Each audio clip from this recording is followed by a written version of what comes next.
Florida, India, Philippines, New Jersey, Indonesia, Georgia, Detroit, Canada, UK, Sri Lanka, Greece, Tanzania, LA, Taiwan, India, Ireland, Pakistan, Bay Area, Kazakhstan. Awesome.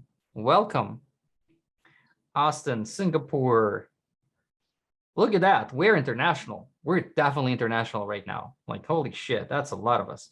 I'm in New York, just FYI, for people who don't know. I live in New York. All right, let's keep going, admitting a few more people, and then we're going to kick it off in just a few minutes. Venezuela, awesome. New Delhi, welcome. India. The hours is odd right now. I'm sure it's either, I think it's really, really late for you, if I'm not mistaken, in India. Listen, all of you, I am incredibly, incredibly humbled by this appearance of everyone from all these different countries that decided to tune in. It really, really warms my heart that so many people want to listen to what I have to say on the subject of portfolios. And we're probably going to start with a bit of a controversial subject. Aroni, you're very welcome. Your group sessions can combine all the world. Probably, Ginger. Probably, I don't know. I try to be a peacemaker, if anything. I'm not always politically correct, just FYI, but I'm trying always to be a peacemaker in any kind of conflict situations. It's hot in New York today. My window is open, so FYI, you might hear some sounds from the outside, but what are you gonna do? I do shit from my own home. All right, so it's 11:10 a.m. Eastern time. That means that we're already 10 minutes a little bit past due, which is fine. The first couple of minutes or up to 10 minutes is typically when people join. We welcome each other, say hello, greetings, and whatnot. So today is an interesting conversation, and I know I say it a lot really in my videos about the interesting conversations I'm going to be having, but this one really is interesting for a few reasons. One is, let's start with the controversial side. On the controversial side, there is a lot of conversations in the design leadership community right now that I see among some people, and I also see on LinkedIn of, do we even need portfolios? And people arguing towards each side of, well, portfolios are not exactly kind of, relaying who the person is, and it's much more important to understand who the person is rather than judging them by their portfolios and whatnot. So if any one of you watched my video on the portfolio subject, here's my opinion on that. I could not give two fucks about people who say you don't need a portfolio, because you do. People who mostly, again, I don't know every person that makes that statement of you don't need a portfolio. I don't know them personally, but some of the people that I noticed on LinkedIn and other social media that do talk about these things that you don't really need a portfolio, don't really understand what portfolios are, and honestly relay the word portfolio incorrectly to what it signifies in our modern world. Now, let me take a bit of back in history for those of you who haven't watched my video on this subject. Portfolio, the word portfolio stands from an actual folder. It used to be a big kind of a bag case, whatever you want to call it, back in the day, that you will come to whatever place as an artist, designer, copywriter, and whatnot, and they'll just literally open this big thing and flip through your work. And in that kind of situation, you will position your work in the progression order of how you want them to experience your portfolio, essentially showcasing your work. And it goes for everyone. It goes for artists, it goes for designers, for copywriters, musicians. The list goes on, really. Any kind of creative that produces any visual work, whatever that might be, needs to have a body of work in order for the future work to judge them or understand if their style, if their approach, if their problem solving or anything else is in line with what the company or product or a project is trying to solve in this situation. We can't go and talk to every single person that applies for a position to say, hey, I'm a designer. I want to do X, Y, and Z at your company. I saw you have a position. Okay, great. Now I'm going to go and interview these people and talk to them. Well, then I'm going to be spending 3 months actually just talking to people to understand who they are without judging them by their previous work. Unfortunately, the world is not there yet. And I doubt it will ever be there. Few reasons for that. I'll give you an example. I'm not just a designer. I'm not just a design leader. I started as an artist. And as an artist, as a painter myself, when I would go to any gallery and I'll say, hey, I would like you to present my work, no one gives a fuck who I am. No one gives a fuck of how nice I am, that I have blue eyes or that I have a nice beard and I look hipster or what. No, bring me your fucking work. I want to look at your work. If I can sell it, I'll take you in. If I can't, sorry, buddy, next time. That's how the world fucking works. And you can't go outside of it. It goes the same way for copywriters. It goes the same way for illustrators, painters, again, designers, visual designers, UX designers, product designers, UI designers, interaction designers, animators. The list goes fucking on. So let's get that subject out of the way. If you want to get a job, you need a fucking portfolio, period. I don't care who you are. I don't care how much experience you have. You need to showcase your body of work. In whatever form or shape you want to do that, it's up to you. It can be a PDF. It can be a Figma file. It can be a sketch file. It can be a Photoshop file. It can be XD file. It can be a website. It can be a video. It can be a dancing animation. Doesn't matter. As long as you can convey to me that here's what you've done before, regardless if you're just starting out or you have 5 or 10 years of experience. In any case, for people who do starting out in that situation, typically you can showcase your schoolwork or project. I highly, highly recommend every single junior or entry-level designer, somebody who's just transitioning into this field or just starting out, regardless of the age. I always say, you don't know what to show? Take your own portfolio as your own case study. Literally, do the things that you've learned in the course, you've learned in the boot camp or whatever else, or by yourself or from books, and apply it to your own portfolio. And then take it and use it as your own project. Trust me, it will be a lot more beneficial to you when you're applying for jobs, that people saw that, hey, this person did not just slap a project that they did at school. They actually took the time to design and refine their own portfolio for me as their user, which is a hiring manager or a recruiter, to enjoy navigating and working through their website. So here's an example of how you do that, right? It's so simple, but you have to show something, right? For people who think that, hey, don't judge me by my work. Well, how else am I supposed to judge you? I wrote an article recently about how I was hiring people last year for my junior positions in my other company. I literally had 600 applications for 2 positions.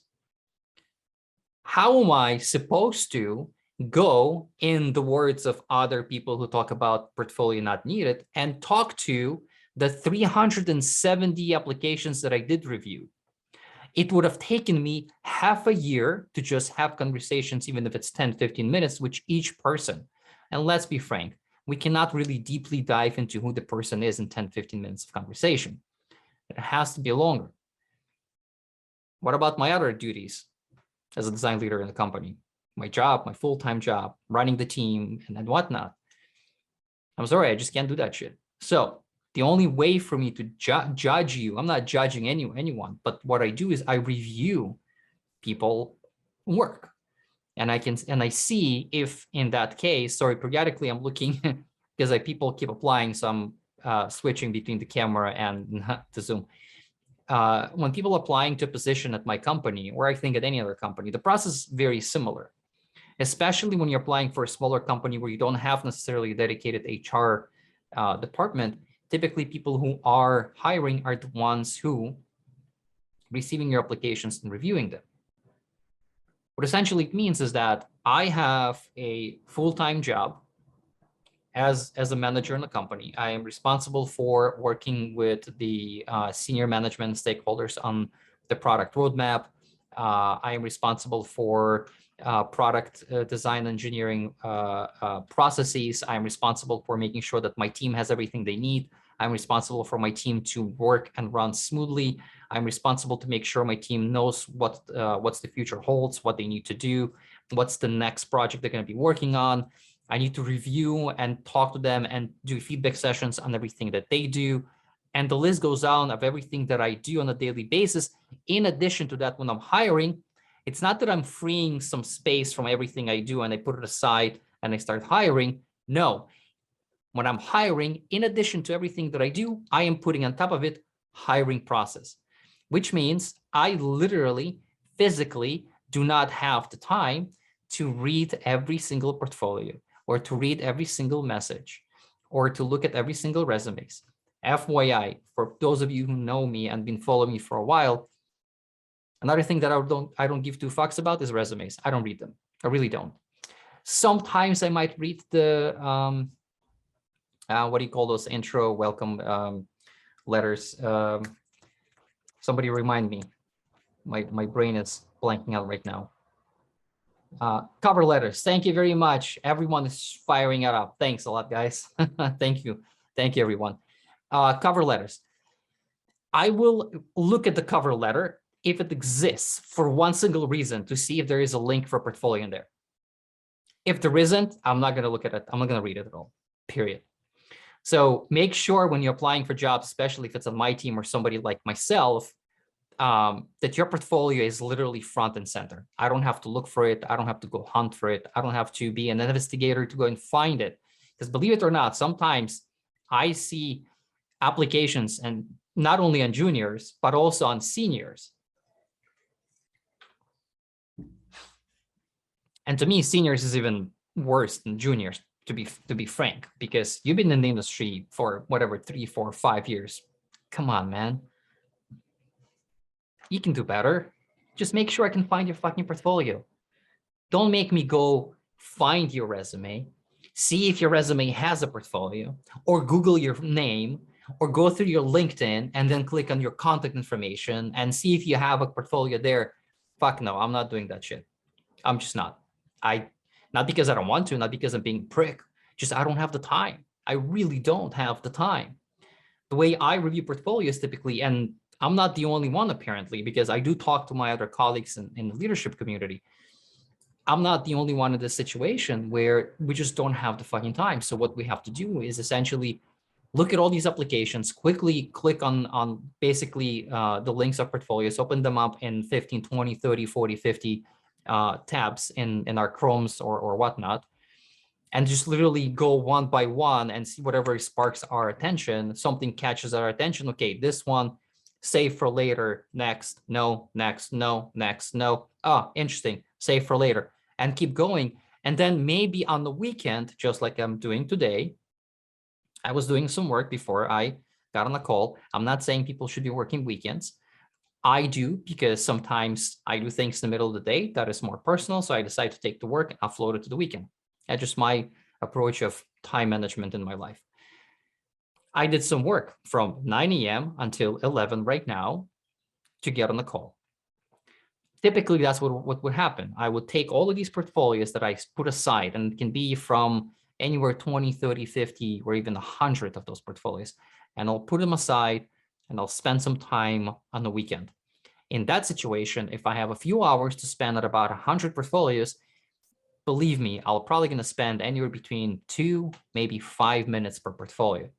If the landing page catches my attention, awesome. From that moment on, the next thing that I'm going to do, and it's a surprise to a lot of people as it seems, that I don't look at their work. I look at their about page. And if they don't have an about page, I typically just close the portfolio. Because in lieu of the conversation, the community of hiring humans and hiring people and being more about people, I've been about people for the last almost 20 years. Well, last 15. First 5 years, I was a bit of a prick as a designer. Let's be frank on that side. I've learned my lesson when I was a lot younger. But I am interested to know about who the person is. I really need to know who you are as an individual. Why did you become a designer? How did you become a designer? Why do you think that you're a good designer? Why do you want to be a designer? What brought you to this industry? What makes you tick? What makes you excited? What makes you passionate about what you do, right?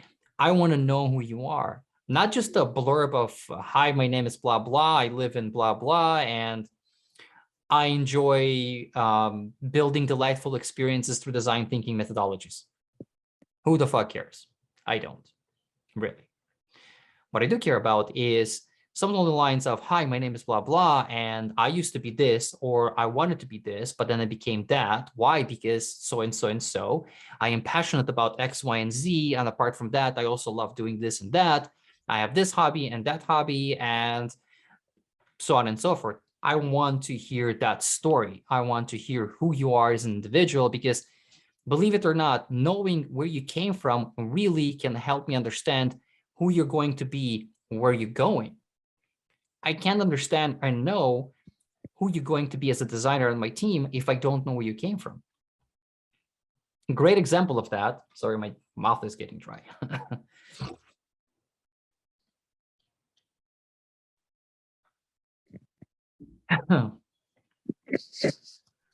A great example of that is I was talking some time ago with a lawyer.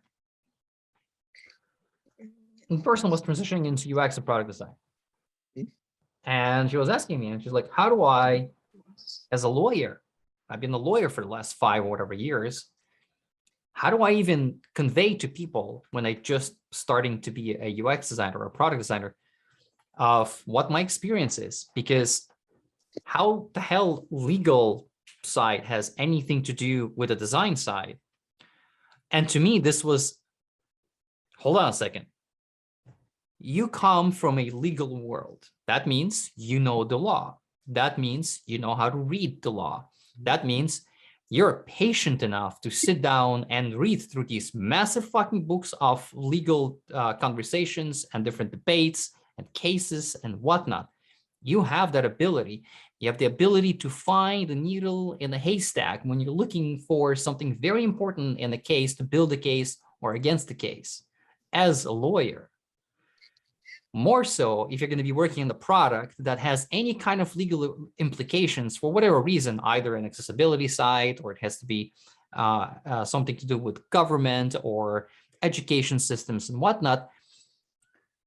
You know your shit. You know how to contribute and say, hold on, I know how to design this product so we don't break the law. I know how to design this product that will comply with specific laws of specific country or specific state or specific county. That's your superpower as a designer. Now that you know how to use Figma, now that you know how to do A/B testing, now that you know how to do user research, you have to know how to do these things. But your extra power here is the fact that you have been a lawyer and you know how to design with law in mind. Equally, let's take on the same spectrum all the way to the other side and talk about the most quote unquote low paid professions, right? Let's take a mechanic, a car mechanic.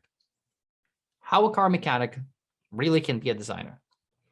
And I like to bring this example typically to people because I say, as a mechanic, you have an innate ability to take an entire fucking engine, take it apart, literally piece by piece, remember how all these pieces come and play together, and then put it back together and not make a mistake. Or at least I hope they won't, or they do, they don't.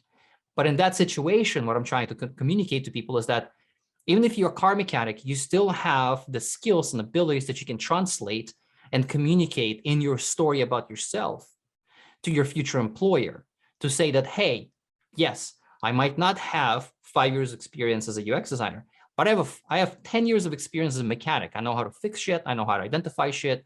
I know how to literally see a big picture of an engine from the tiniest details. So always think about it that way. I have a question here. How about an architect? I'll start answering your questions, guys, in just a little bit. I'm going to open up the floor. But on that point, we'll cover in a minute. Now, jumping from your about into your actual projects. The major mistake that I see in so many portfolios is the fact that people using their portfolios as templates. Don't do that shit.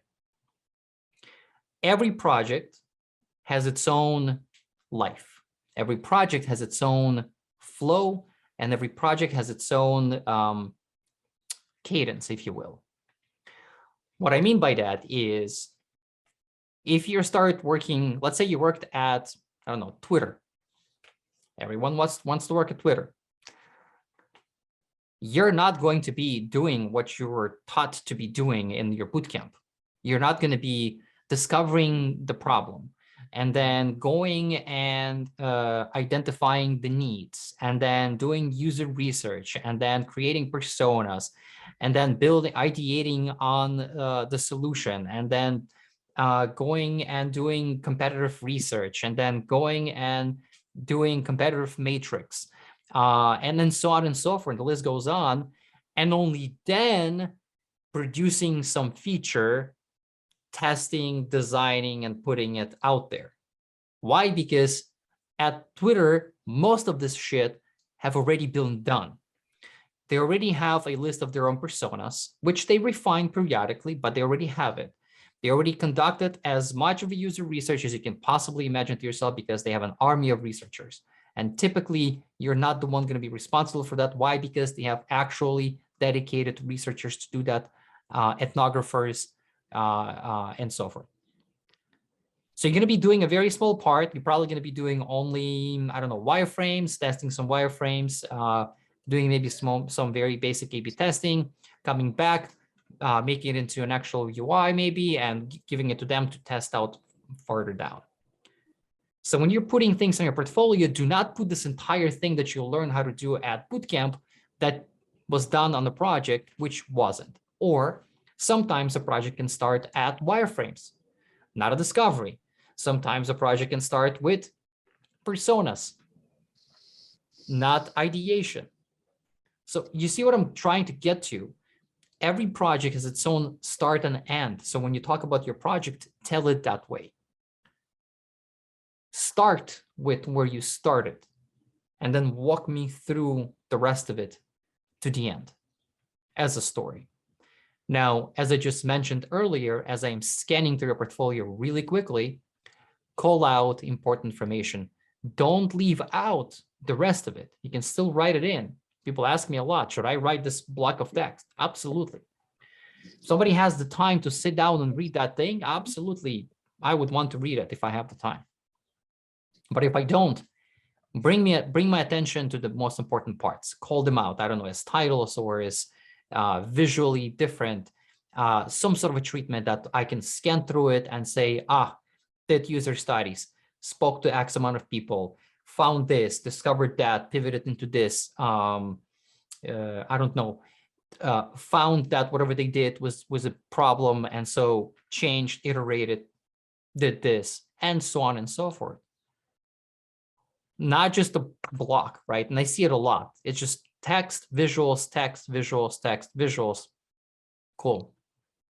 Doesn't really help me. As I'm trying to do my job, if your portfolio is not designed to make my job easier or better or faster, odds are your portfolio might just be moved to the side for somebody else. So we're at that time, and I do want to have for you guys enough time to ask me questions. There's a lot of you here. There's 84 people on this call, which is interesting because at first I opened up to 100. It filled up really quickly, and then I got a waiting list. So I opened up to 200. It filled up really quickly, and I started getting people on the waiting list. Then I opened up to 300. It filled up again really quickly, and I started getting people on waiting list, and I added another 40 people this morning from the waiting list, and it's only 85 that dialed in. Something's out here. But anyway. All right, let's open up questions. I do want you guys to YouTube watch time style drop off. Thank you. Yes. Ask me questions. You have another half an hour to 40 minutes. Interrogate the hell out of me. I'm here for that. I spoke my piece. If you guys disagree or have questions or want to add something or say something, feel free, shoot. You can start by raising your hand and I will call you out. Unmute yourself and ask the question. I have Aroni with raised hand. Aroni? Abu Bakari? Yes, yes, yes. I can hear. Can you hear me? If we can't hear you really well, I'm going to ask you to type your question in the chat. So, Hello? just type your message in the chat. Thank you. Okay.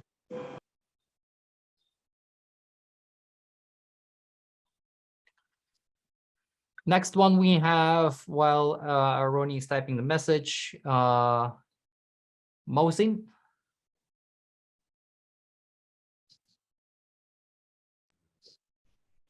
Hello, Hey. hello, Ian.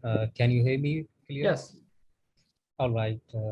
So thank you so much for this session, first of all. And my question is, how many number of projects we should have to mention in our portfolio? You know, what is the good number of projects? You don't need more than 3, technically.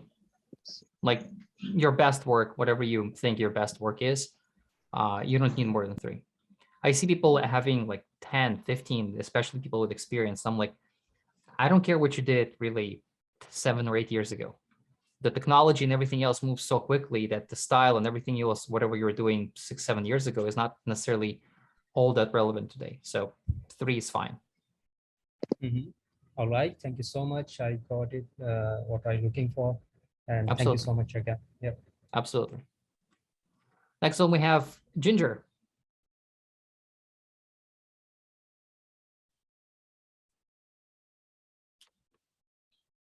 I don't know what's your name, hello. but hey. Yeah, hello. Hello. I have a question. For example, if you are working in a confidential clients projects, how can we showcase our portfolio? That's actually a great question. Thank you for asking that. So there are a few ways of approaching this. Different countries have different regulations for these things, and it's something that it will be useful for you to look at in terms of the employment regulations within the country or the state if you're in the United States. But the general rule, for instance, as an example in the United States in general, is that no employer is allowed to prevent their employee to seek opportunities elsewhere. They're not. For designers, essentially, in order to get the next opportunities to showcase the previous work, that's how they find the next work. So the argument in this case is, I need to have this project in my portfolio in order to find my next opportunity. Granted, in order to comply with different privacy concerns and IP laws and whatnot, you typically can negotiate with the employer or the company that you've done the project for on a password protected project, which means you'll put it behind password, and they might, if they're really stringent about that, you can say something along the lines that I will not show it publicly unless I am in person with this person, right? Either on the call or at the office doing this walk through the portfolio, which I've done before. I've had cases where I had to hide a project behind a password, and my contract that I had with the company literally stated that for the next 2 years from the end of my employment with the company, I cannot publicly show this project, which means I could not just send out a password to anyone. I literally had to be either on a Zoom call like this one, that I'm talking to the person and verbally give them the password, or I had to be in person with the other company, either their office or whatever else, to unlock and show them on my device or on my computer. So in different ways, but technically a company cannot prevent you from showcasing your work. I hope that answers your question. Thank you so much. Absolutely. Next one we have Katrina. Thank you. Good morning. Well, Morning. for me anyways. Morning for me too, that's fine. I was just gonna say, typically people tell us to look at job postings and add keywords to the resume. So I kind of was worried that I would kind of sound generic by using the same phrases, and I just really want to stand out. And I'm trying to think of what's the best way when you only have, 5 seconds, like what is something that you look at that catches your eye that makes you want to really be pulled into a resume or a portfolio or cover letter. So here's the thing. As I mentioned before, I don't really look at resumes. They are being submitted, and in my company, when I create when it goes through the system, right, there has to be a resume on file because that's just the way things work.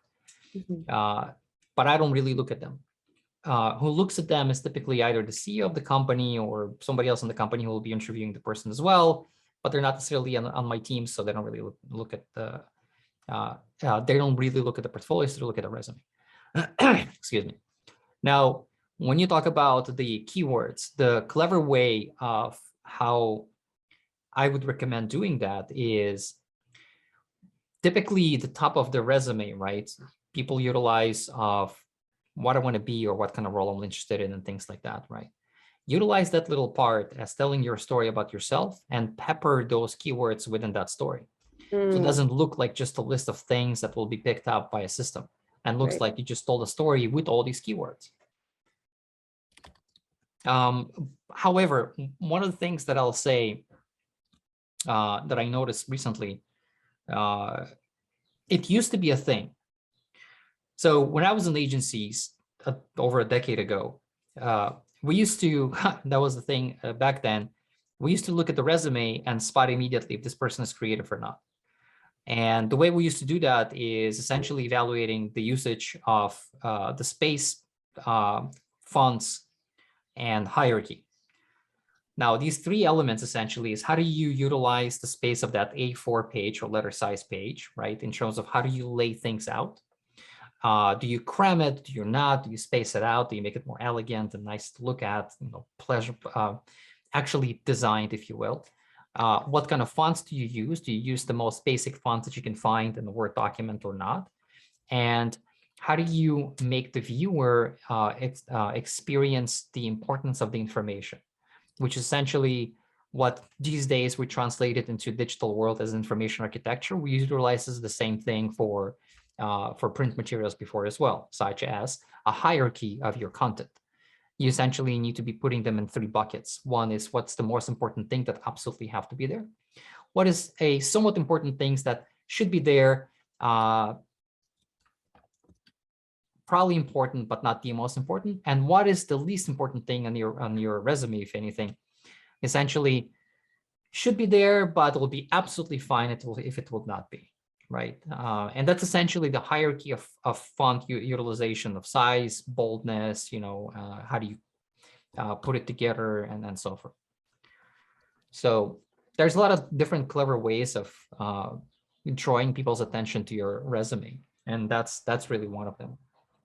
Can I ask you one more question? Sorry, I was just going to ask if you have any resources of anything that we should be looking at. Yeah, that's it. In terms of the resume? Oh, yeah, resume, case studies, portfolios, things that are done well. But, yeah. So, that's an interesting question. I don't necessarily keep a list of resources on, hey, go there and learn how to do resumes and go there and learn how to do portfolios, because everything is incredibly individual. And one of the problems that we're experiencing in the industry right now is the fact everyone is copying everyone. And so everything looks the same.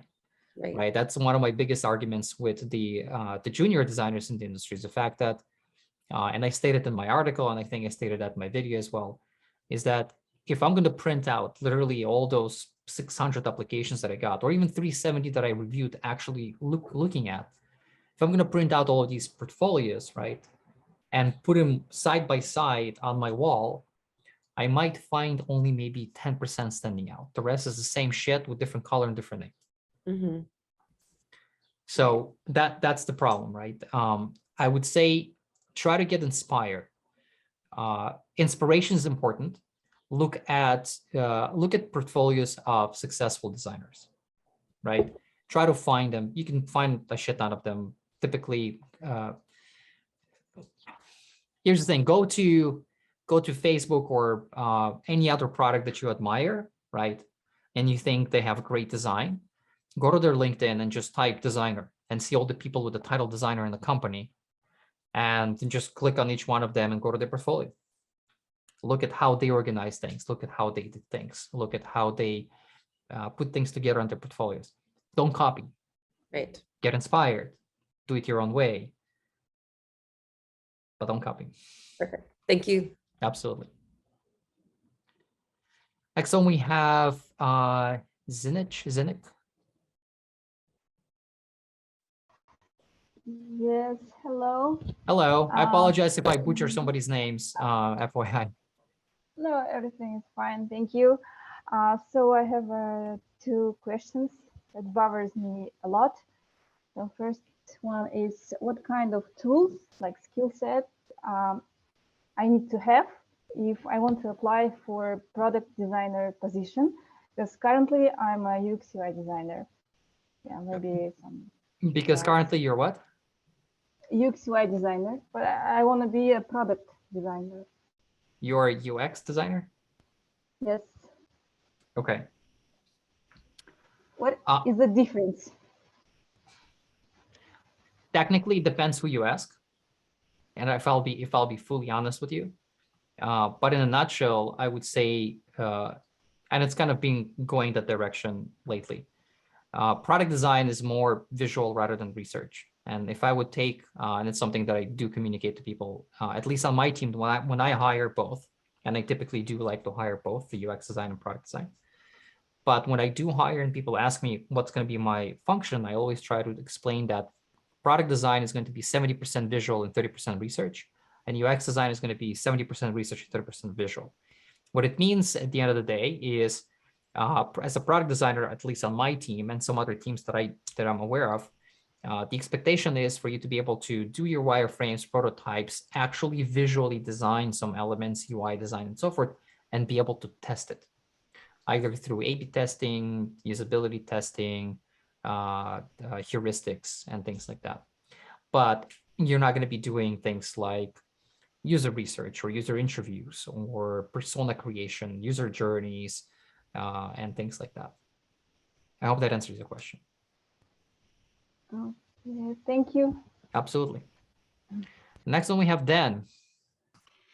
Hi, thank you very much for taking time to talk to us. I have a short two questions for you. How will work a Behance profile against a personal portfolio? That will count, because you said you are looking to About Us pages, and I was thinking that will work to have a Behance profile and apply it, or is better to have a personal portfolio? So there is literally an article that I read just a few days ago about somebody's bashing Dribble and Behance and I would agree with that. Typically, Behance and Dribble is being viewed as a wishful design thinking, not actual design thinking, meaning most, if not all, of the designs and portfolios that I find there, at least have been seeing in recent whatever years, is typically beautiful designs, amazing UIs and whatnot, but are completely not useful and completely not accessible, right? So in my view, I think you should have a website, but I understand that some websites cost money, and that's fine that people don't want to spend that. I get it. What I would recommend, if you are utilizing Behance, there is a service that it's called about.me. I think there still exists. Let me just quickly Google to make sure that I'm talking out of my ass.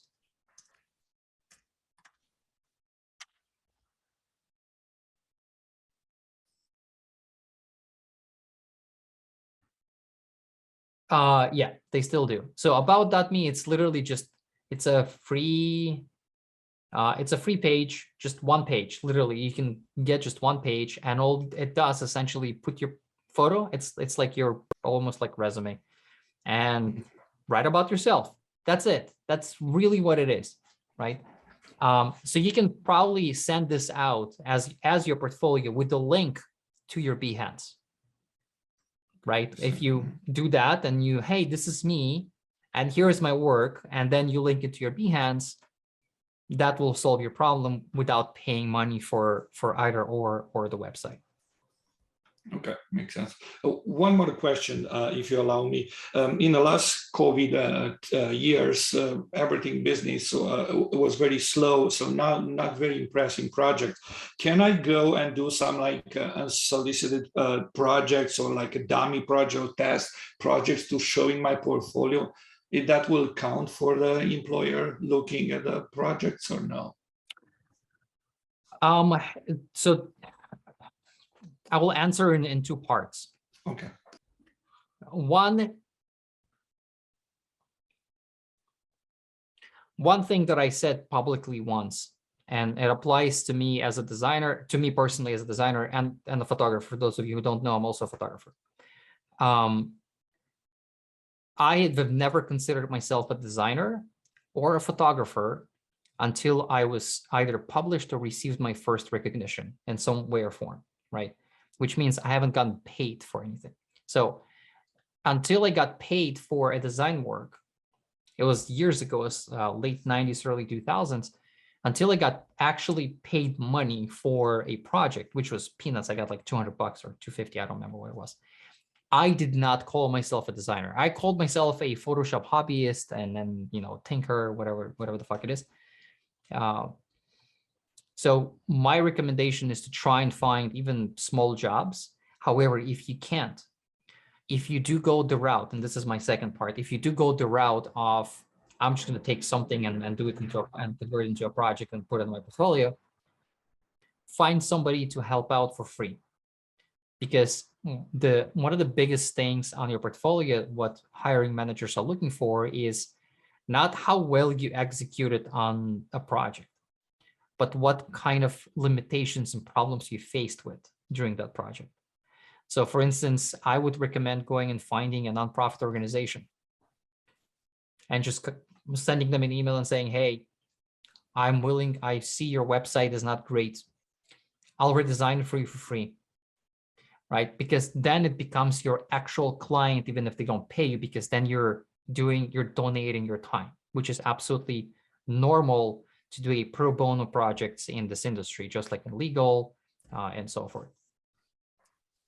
So thank you very much, sir. Absolutely. Appreciate it.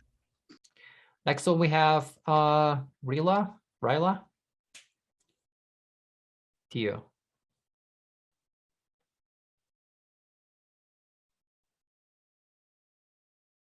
Yes, no, going once, going twice. Oh, go ahead. Ian? Yes. Yes, sorry, there's some background noise behind, so I actually typed out the question. You typed out the question. Hi, Jan. Due to some background noise, I will type out my question.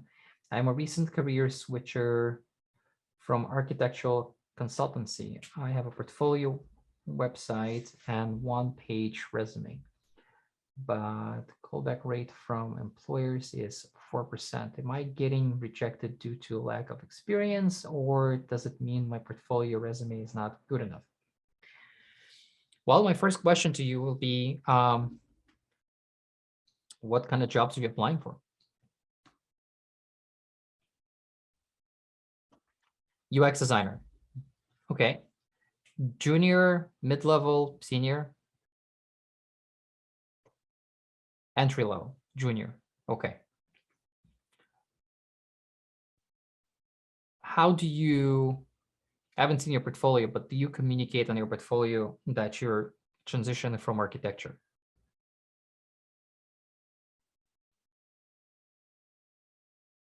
Yes, I actually briefly mentioned it, but I didn't go in depth because I didn't want to bore the employers. Don't briefly mention, talk about it. So if you would Google me in any way, or if you're gonna find my portfolio in any way, you'll see that I'm a college dropout that was doing my BA in architecture and interior design. And when I talk about myself with employers, right? And not these days, but before, I would mention my architecture experience as a college student. Not that I had any experience. I did some projects as a hobby for some of my friends who had bars and restaurants and clubs and stuff. But I've never worked in the field, if you will.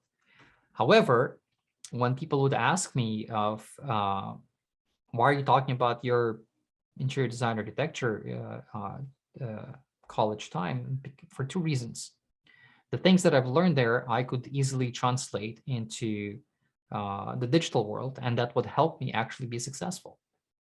Things like I studied the color and human psychology in space, right? How different colors influence our mental capacity and mental state and emotional state within the actual space, commercial space, residential, and so forth. I also was able early on to translate things like traffic flow that I studied at my architecture school into navigational patterns. How do I help and make people navigate on the website just like I would people navigating through a space between chairs, columns, and different other physical elements? So most things that we know or we learned before, and that's why I keep saying, do not disregard what the experience you come with. Because when you put it right there in center and you communicate how this influences you as a designer, as a product designer or UX designer or whatnot, it shows the potential employer that, oh shit, this person brings extra things to the table, not just UX design. This person brings color theory or color human psychology. This person brings, I don't know, traffic flows, whatever that might be, right? Or electrical systems and plumbing systems. Like literally, if you're going to put mental maps and user flows side by side with plumbing systems on the drawing and electrical systems on the drawing, it's the same shit. It means you know how to do this thing. You know how to design complexities of these drawings, of these visual representations of how things navigate. In this case, it was electricity or water. And in this case, it's a human being. Talk about it. Okay, thank you so much. Absolutely. Hope that helps.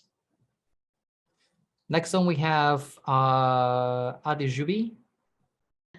Hello. Hello. Can you hear me, please? Yes. Okay. I'm a junior designer and I started working in April for a company in the US. So it's just that I've gotten to a point whereby I feel that I'm not doing enough regarding my growth. So what skill sets do you advise like a junior designer to learn over time, like while working or something? Thank you very much. I'm sorry, can you repeat the question, please? Hi. So the question is, what skill set do you advise junior or entry-level designers to have or keep on improving on as they work? Something like that, yes. Everything. One of my favorite hashtags is never stop learning. I didn't. I still learn. I still read books. I still find new ways of doing things. I still read different opinions of different designers and design leaders. Yeah, I don't think there's like a very specific thing that I would say, hey, learn these things and you're going to be golden for the rest of whatever your life, or even 5-10 years. That's not how this shit works. I'm sorry. In our world, we have to keep learning, right? We have to keep absorbing new information because things change, things evolve, the technologies evolve, the way we do things evolve, software evolves, different research methodologies evolve and change. Human behavior evolves and change over time. The way people perceive things change over time. So I can't point you into a specific direction. I would just say, just try to find as much information as you can and try to absorb and learn as much as you can. I hope I answered your question. Oh, yes, you did. Thank you very much. Okay, absolutely. Let's see. Somebody asked me, Roni asked me a question here. Can you share recommended books for a junior designer to read? Roni, there's my website here. For people who don't see it, I'm going to read it out. It's my full name, jangreenstein.com. If you go there, you can find a library that I have a recommended list of books for people, educational, inspirational, and my personal favorites, alongside with podcasts, educational places, and things like that. So go there. That's would be my recommendation, really. What's the website? Okay, I'm gonna type it out for him. Here we go. Oh, it's private. Sorry.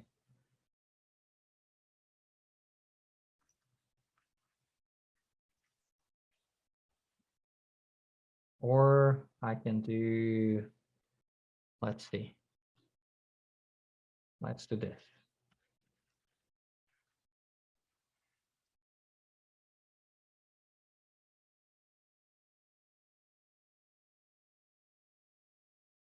Everyone can see it?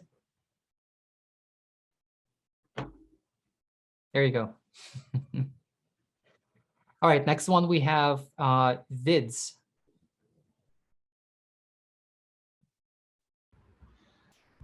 Hey, Anne. Thanks for the great sort of last hour of both presentation and answering questions. Sure. So I'm sort of in my 10th career, 10th year of consulting in sort of user experience. A lot of times I sort of feel that, whether I should sort of continue in the sort of IC path that I've sort of been practicing over the last few years, or transition to more sort of kind of managerial kind of roles. Any comments on that? Like you're sort of running, working with other designers also at this stage. Like what was the sort of transition for you, and what should one keep in mind, even applying for jobs which are more managerial than sort of contribution led?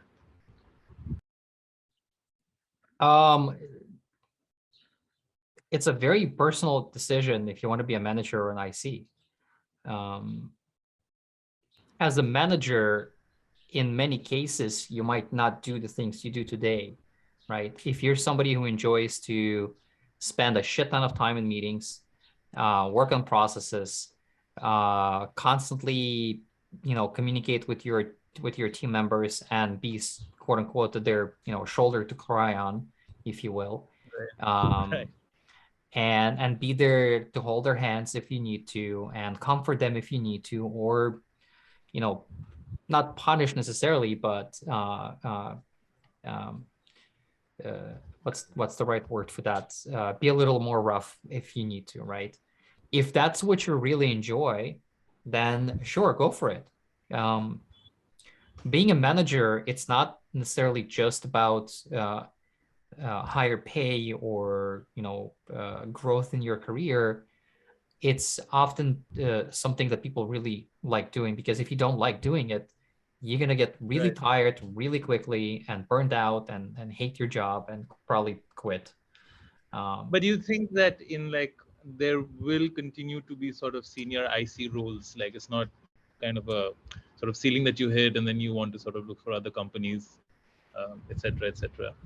Is that sort of a decision that you kind of face yourself or see other people facing? And just any general, I get the kind of distinction that it's a choice at the end of the day. Yeah. But will senior ICs always be around, in a nutshell? Yes. Yeah, the short answer is yes. The senior designers will always going to be around, and typically, I would say, if you want to continue being an individual contributor and rise to the toppest level of that ladder, then it's probably your best bet is probably going to be a bigger company. Because in smaller Right. companies, even if you're not a manager, sometimes you're kind of stepping in and doing managerial things. But bigger companies, I'll give you example, for instance, companies like Facebook and Google and Microsoft and I don't know, LinkedIn and whatever else, they all have levels, right? You might, I don't know if you ever worked in a big company, but you might see things like I'm a designer L1 or L2 or L3 or designer 3 or designer 4. So these are levels of seniority in IC roles. And the top level of seniority in IC roles, for instance, at Google, Facebook, and whatnot, I think it's like level 7. Level 7 is essentially you're the highest paid and the highest level IC. You don't have direct reports, right? You don't manage anyone, but you're still at the level of strategic thinking, at the level of strategic contribution to the roadmap and whatnot, but you still design shit on a higher level. Yeah. Right. Thank you so much, Jan. Yeah. Absolutely. Ginger again. Yes. So I would like to learn your opinion, get your opinion about the main difference between senior designer and junior designer. If you just give 3 examples, what are the main 3 examples that differentiates these two positions? It depends who you ask. If you ask a big company, especially such as insurance, banking, healthcare, government, and blah, blah, blah, blah, then the answer would be 5+ or 7+ years of experience. If you ask a smaller company or an agency, it will be about what have you done and how well you've done it and what was your impact. Not just contribution, but impact, right? What have you done that have driven an amazing impact or some high impact, right? As an example, let's say you joined a company which has a mobile app and you have led or spearheaded a redesign of some feature or a design of some feature, or you discovered a need for a feature and you convinced them to add that feature. And because of what you've done, they saw a, I don't know, 150 or 200% growth in user acquisition. That's an incredibly high impact work, which puts you in that kind of a more senior, mid-level senior position, regardless if you have a year of experience or 5. Because I'll tell you how much. I've seen people with 10 years of experience that have no fucking business being a designer. And they still claim to be one. And sometimes I would want to just call them and say, just quit now, just leave. Like, no, right? And I equally saw people that had 1 year of experience, but they were fucking amazing designers. So I don't necessarily, me personally, I don't necessarily think that years of experience contributes to you being a senior or mid-level. In a lot of companies, yes, especially when the HR is looking at it and not necessarily design leadership, then they will look at, okay, we have a scale, right? And recently that scale is being shifting. At my time, when I was senior designer, the scale was 7+ years. If you had 7+ years, you're considered to be a senior designer. Right now, senior designers are being considered at 4-ish, 3+ sometimes, but around 4 or 5 years. That's a senior. And you're between 1.5 to 4 or 5, you're a mid-level. From 0 to 2, you're kind of junior. That's a scale right now, if you want to look at the years of experience. All right, next one. We have. Thank you. Rishikesh. I apologize, I cannot pronounce your name. Hey, no worries. It's Rishikesh. Okay, my bad. Sorry. It's totally cool. So, Yana, before I ask my question, a little bit of context. So, I'm from India, and there's like whatever I have discovered so far, I think there's still a need of resumes along with the portfolios. As in, you did say that there's no need to look up to resumes as you don't really show what you really worked on. But still, because this is a very common practice in other profiles as well, recruiters still ask for resumes. So like how to, balance it out where you showcase your work also on a portfolio, but also somewhere down the line, you nudge them that, okay, I have a resume also. Instead, you want to go and look and have around, right? So I don't know if I was able to articulate my question here. Do you want me to repeat again? Let me try and see if I got it. You're asking how to also help people navigate on your portfolio to your resume? That being one, and at the same time, it's like I'm confused how, I really want to show what I worked on, but showing a resume also gives them more confidence that I have legitimately worked on few of the things. Because resume is still a thing in any, and not just in design, but in other Oh, no, no, profiles as- resume is still a thing here in the States as well. I'm Very not good. saying that the resume dead in the United States in the design industry. I did not say that. I said that I personally do not read them and I don't care about them. And I know some other design leaders that don't care about them, but it's still very much a thing. Truly. And I think it will be a thing for a while. Why? Because, well, we just like our old ways of thinking and old shit. So the way to articulate in your resume of what you have done is essentially communicating your impact, as I just mentioned right earlier. It's not about just what you have done. It's about what was the impact. And I always recommend people to try and track that. The way of tracking these things is, somebody asked me recently, what would be your, knowing everything you know today, what would be your advice to younger self, right? And my answer was, treat every project or company as if it is your own, and yet consider it as a stepping stone to the next thing. What I mean by that is be as invested as you possibly can in whatever you're doing these days, but also be aware that this is not going to last forever. And so what can you derive from what you're doing now, and what can you do now in order to use it as a stepping stone to your next higher level position? What it means in a nutshell is everything you do, right? Write it down. Literally keep a little journal of, I worked with this engineer on this and this project or this feature, and it yielded X, Y, and Z results that provided X, Y, and Z, either profit or income or whatever other impact to the company or product.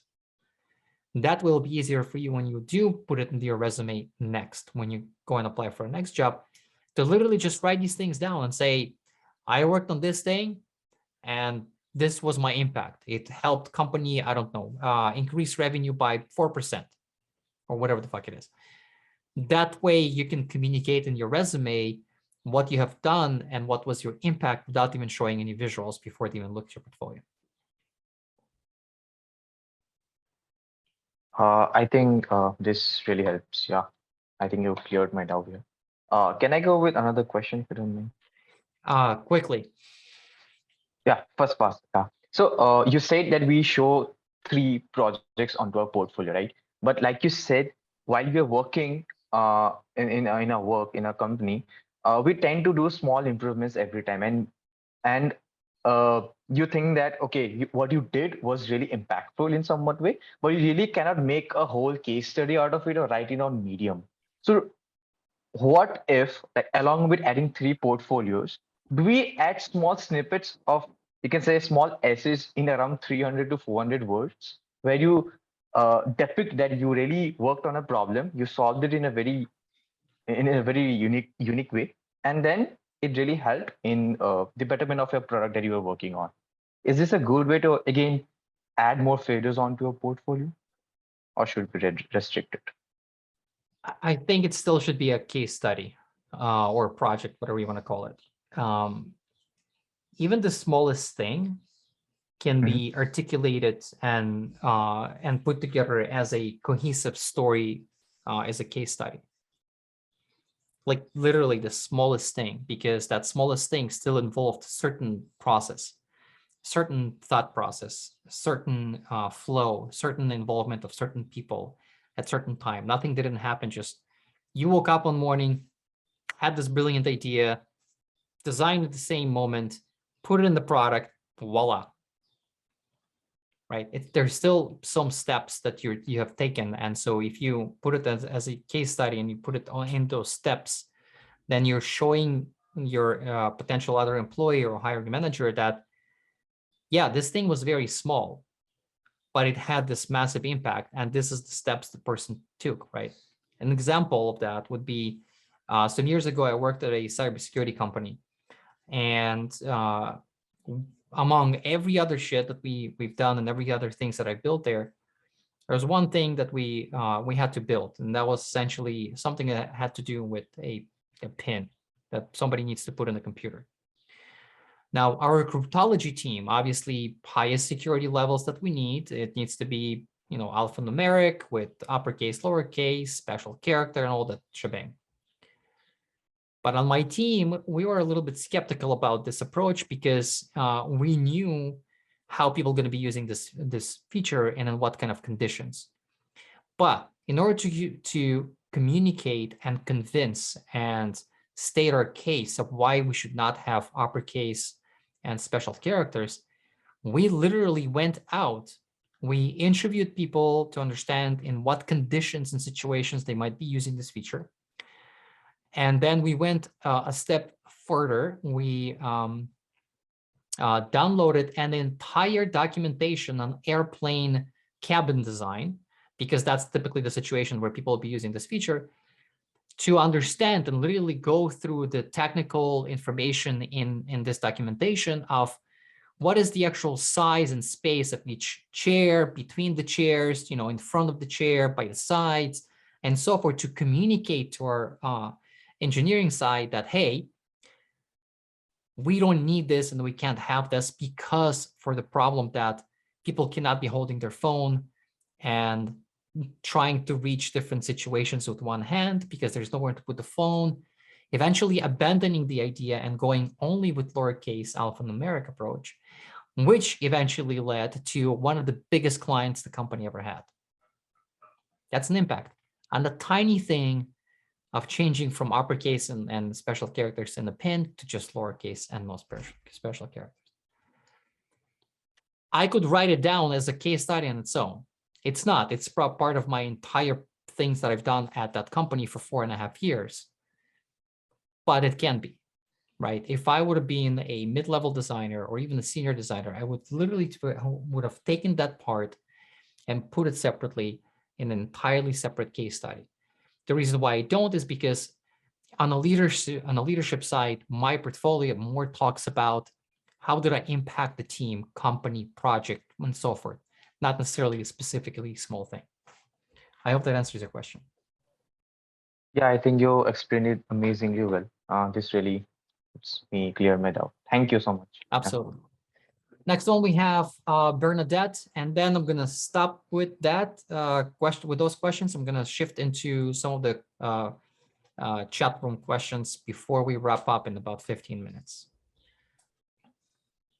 Oh, hello. I guess Yep. my computer doesn't want to work. That's okay.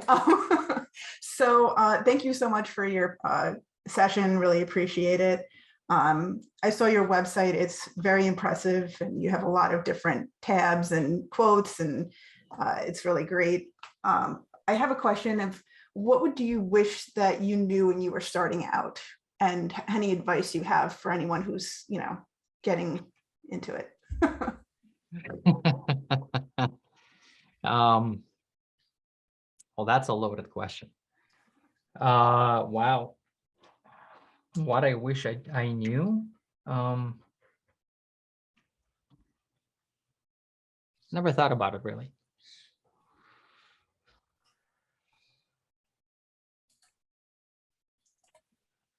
I would say I wish I knew how the industry will shift, because I didn't.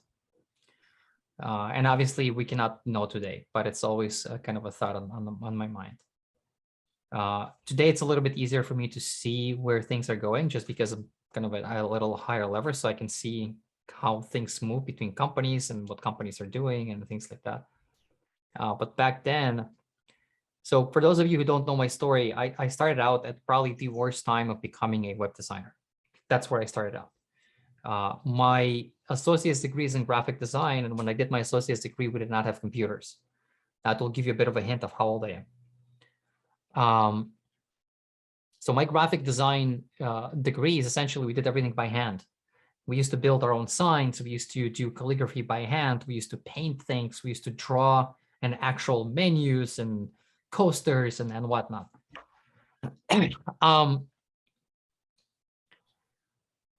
Around late 90s, early 2000s, I decided to enter into web design because I just fell in love with it. I discovered it by mistake through one of my friends that did a website.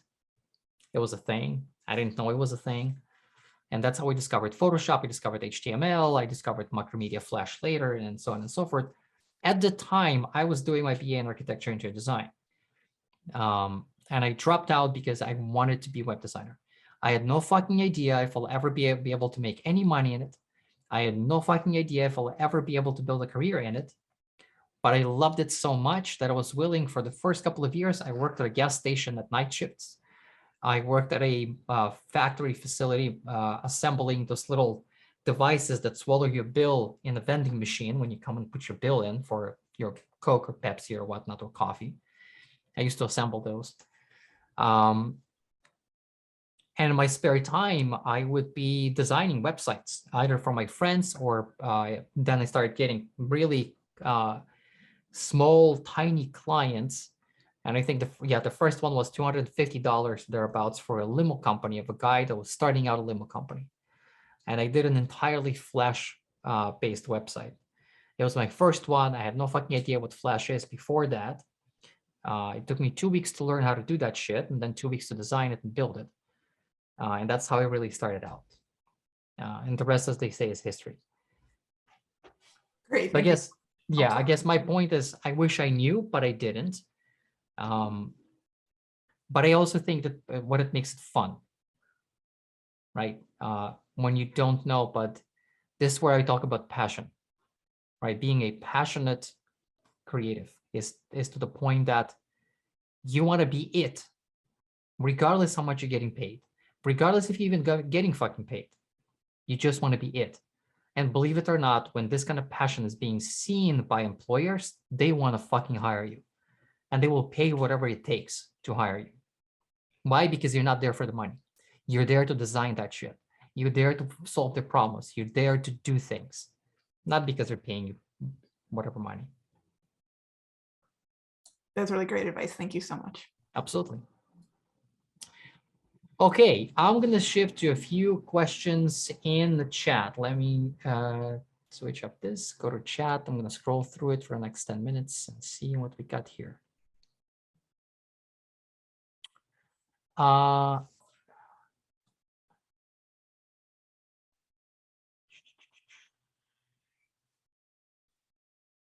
Okay, we've seen that.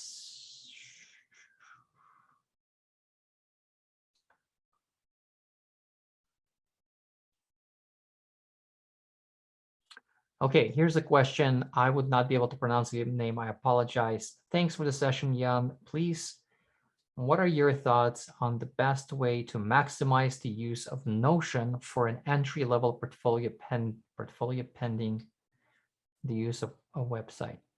I've seen portfolios in Notion. They're equally working the same way as having a website. I don't see. Notion has grown a lot in recent years. And in recent year, I would say, not years, year. And so, yeah, absolutely. Use Notion if you need to, or if you want to. That should work. I've seen portfolios in Notion before. Just make sure that you're still taking the same approach of having the about you, having a impactful, quote unquote, landing page that draws people attention. And drawing people's attention on your portfolio does not necessarily have to be visual. It can be text. It literally can be a statement that makes people like, oh, interesting, I want to know more. So think about it.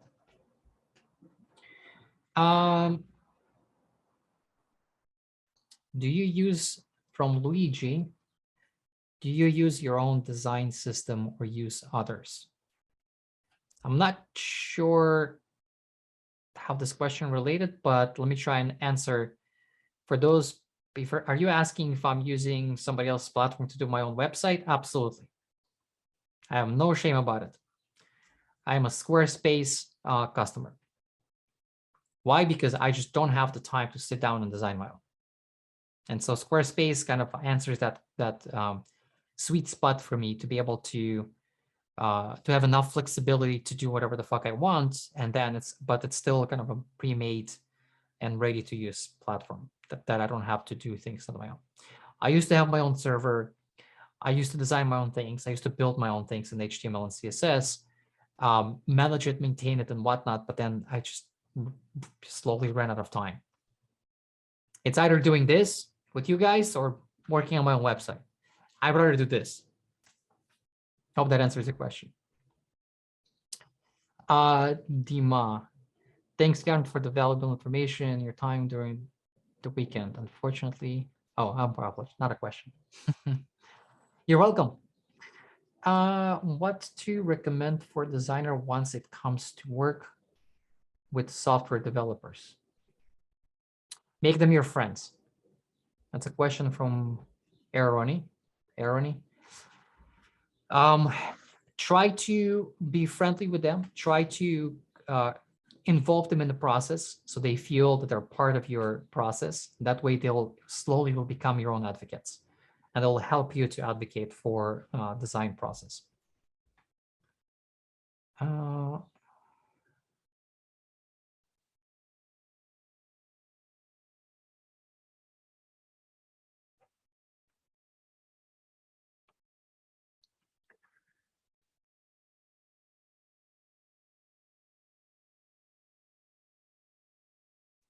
Luigi asked another question. The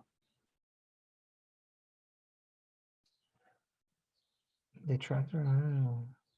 I'm not that. I don't think that's a question, but okay. Do you think that a self-taught in UX design can get a job despite not having gone through a boot camp or study? This from Viernes. Absolutely. I'm a self-taught. I did take a boot camp from General Assembly in 2016, but for two reasons. One, I've been already a designer for over a decade at that time, way over a decade at that time. And I just wanted to see if there's something I don't know. And B, the company I was with was paying for it. There was no way in hell I would have paid whatever $4,000 or $5,000 for that boot camp that I took. No, but the company was paying for it, so why the hell not? So I took it. But yeah, I am completely self-taught in digital design. I have never went to any schools or any of that sort. The only close school to web design that I took, it was I went to college or personal institute, if you will, private institute, that was claiming to do web design education, but at the time they weren't. Because still was a bit of confusion of what the fuck web design is at that time. And so I spent the first semester studying things like servers and servers communication, things like the difference between HTTP and HTTPS, IP addresses, and so forth. It was helpful, very helpful to my future career, but not necessarily a design part. So yeah, absolutely, self-taught. It's all about what you want, what you can do. It's not about where you went to school, or even if you went to school or not. That simple.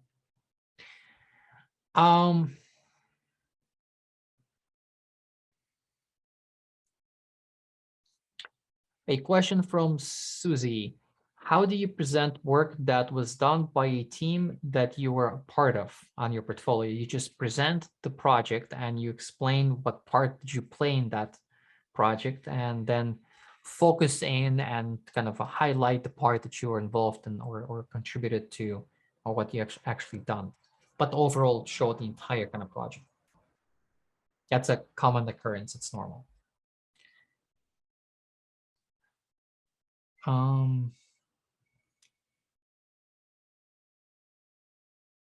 Yun Kong asked question, hi, where can I access the recording later? On my YouTube channel. For people who don't know, my YouTube channel is right here, designerhead.com or .co, C-O, sorry. That's my YouTube channel, and this recording will go up either later today or tomorrow.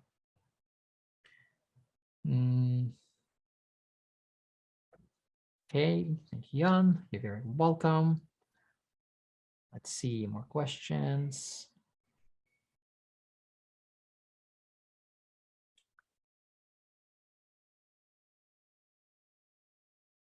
From Purnima, I apologize if I butchered your name. Question is that necessary to learn code as a designer? No. Very short answer. Absolutely not.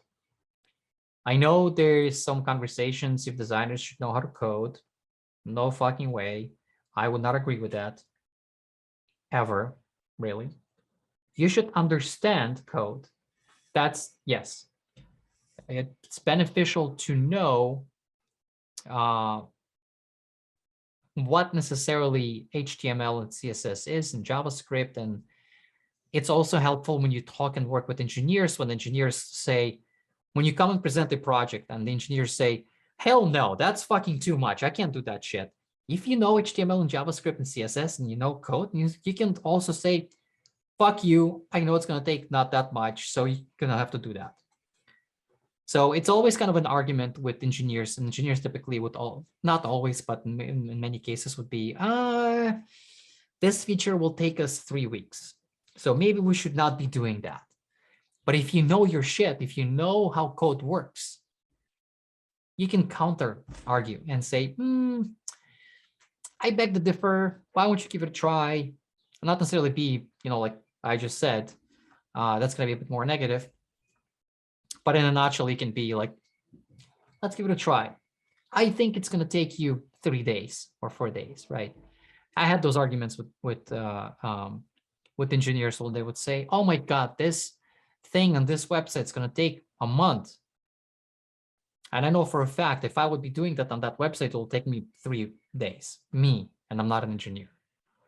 So it's helpful to know, but you don't have to code. Hope that answers the question. Okay, it seems like it's a wrap. Thank you everyone for joining. We went half an hour over time, which is fine. It's, again, very humbling and very heartwarming to see how many people have interest in hearing what I have to say. Please follow me on, you can follow me on LinkedIn. That's where I post most of my things, announcements, next sessions, and everything else. Designer Head, it's my YouTube channel. I post videos typically once every couple of weeks on a very specific subject, either related to transitioning into UX product design or just my personal rants and opinions about design industry. You have my website. You can visit it. You can learn from it if you want. Apart from that, you can find me on Instagram, but it's more personal than work related, even though I still post work stuff and announcement things there. And of course, ADP list. I am there. Feel free to book time with me if you want to or need to. For those of you in the United States, have an awesome long weekend and happy 4th of July. For those of you who are not, have an awesome rest of your day, great Sunday, and an awesome week. And once again, thank you everyone for tuning in. Thanks again.